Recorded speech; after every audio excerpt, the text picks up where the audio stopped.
در برنامه معرفی فیلم این هفته می‌خواهیم به طور ویژه طرز تهیه و پخت سریال‌های پلیسی دوغکی در تلویزیون جمهوری اسلامی را نشان بدهیم. الو، خوبم، تو خوبی؟ مواد لازم: یک پلیس ولایت مدار هیکل میزون که تصویر نزدیک او بتواند نیم ساعت فیلم را به خود اختصاص دهد. سربازان گمنام با تریپ‌های بسیجی کش به مقدار لازم. به عمل اومده این گلوله ساخت کشور خودمونه. 4 سال پیش ساخته شده و تحویل اداری خودمون بوده. تعدادی دشمن قسم خورده نظام با سر و وضع تابلو، نگاه‌های طولانی و شیطانی. تذکر ضروری: همه اینها باید خارج بوده باشند تا ملت فکر نکنند کسی در داخل کشور از نظام جمهوری بدش می آید. عملی شدن این طرح تا به حال برای ما هزینه و زمان زیادی داشته. یکی دیگر از مواد لازم آدمهای بریده و ندامت کرده است که حالا در زیر عبای جمهوری اسلامی به سر می برند. فروغ امینی، ملاقاتی داری؟ 4 سال پیش اولین بار که دیدمتون. میشه دیگه حرف 4 سال پیشو نزنید؟ من تو این 4 سال 100 بار به بازجوام جواب پس دادم. اگه میخواید نظر منو راجع به 4 سال پیش بدونید تو پروندم هست. من هیچ وقت نمیخواستم به کشورم خیانت کنم یا آدم بکشم. من نمیدونستم دارم تخلیه اطلاعاتی میشم. خیلی خوب. حالا که مواد لازم تهیه شد، قبل از هر چیز باید یک اسم دهن پرکن خفن با تهمایه‌هایی از اسامی خارجکی را هم چاشنیان کرد.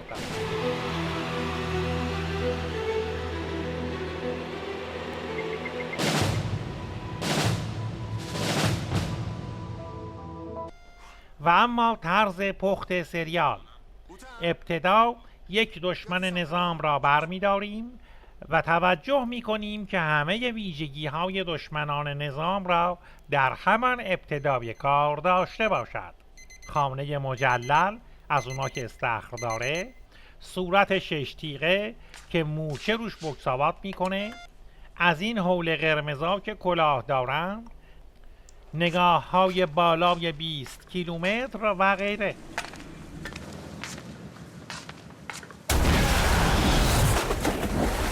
بله، با همین یک صحنه سکانس اول فیلم تف داده می شود و نوبت به اضافه کردن پلیس ولایت مدار می رسد. جلالم.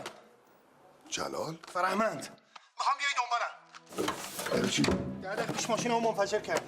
کی؟ یکی عمرز رد کردم، حالا میخوام بکشنم. نمیدونی کی هم؟ معلومه قضایی میخوام. وقتی دیدم حرف میزنم. گوشی تو آزاد بزن.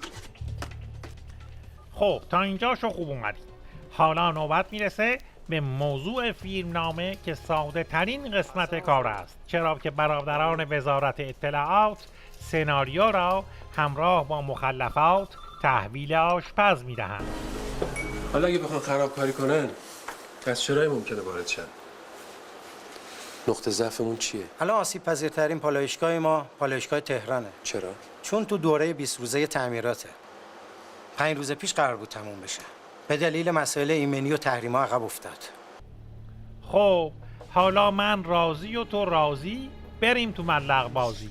یعنی الان دیگه دشمنا که معلومن، پلیس هم که معلومه، تنها کاری که میمونه تفنگ بازیه.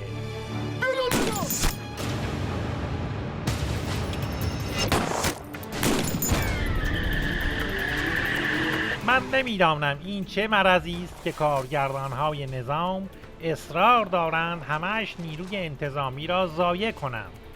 خب همه دشمنای نظام فرار کردن رفتن که.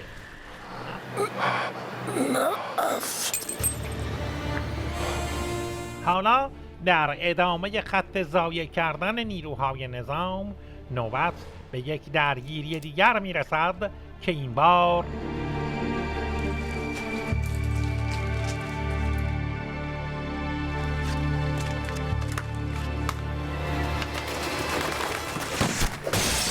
بفرما، اصلش رو توف کن.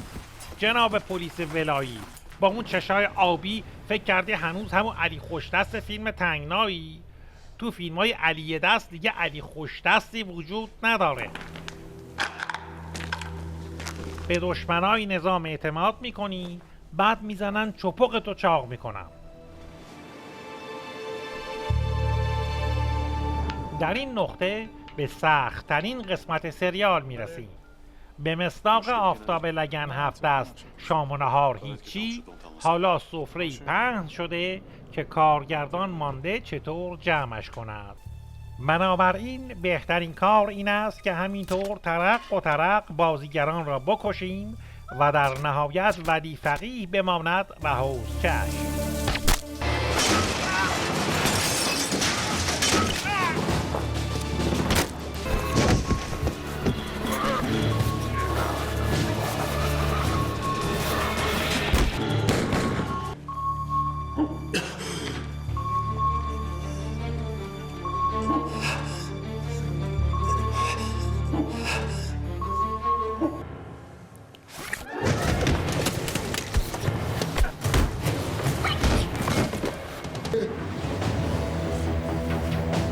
بلند شو.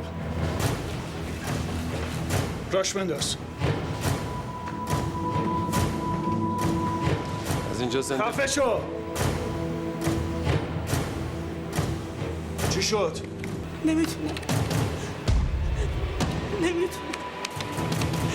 میگم نمیتونم. گفتم بازش کن. نمیدونم چیکار کرده. تو برو اونجا.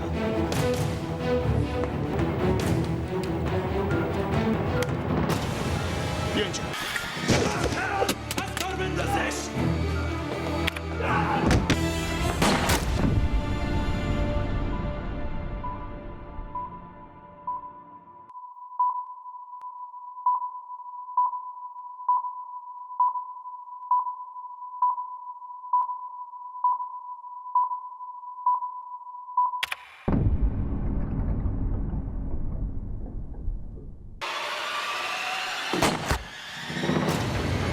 بله، به سلامتی و میمنت هم دشمنای نظام کشته شدن، هم پالایشگاه صحیح و سالم موند. از اون طرف مذاکرات اتمی هم به بار نشست، مونده فقط ترجمه برجام و لغو تحریم ها هم که اونم انشالله تو سریال بعدی یه فکری براش میکنیم. اگه همینطور پیش بریم کل مشکلات نظام تو سریال حل میشه و یه لیوان هویج بستنی مهمون مقام عظمایی.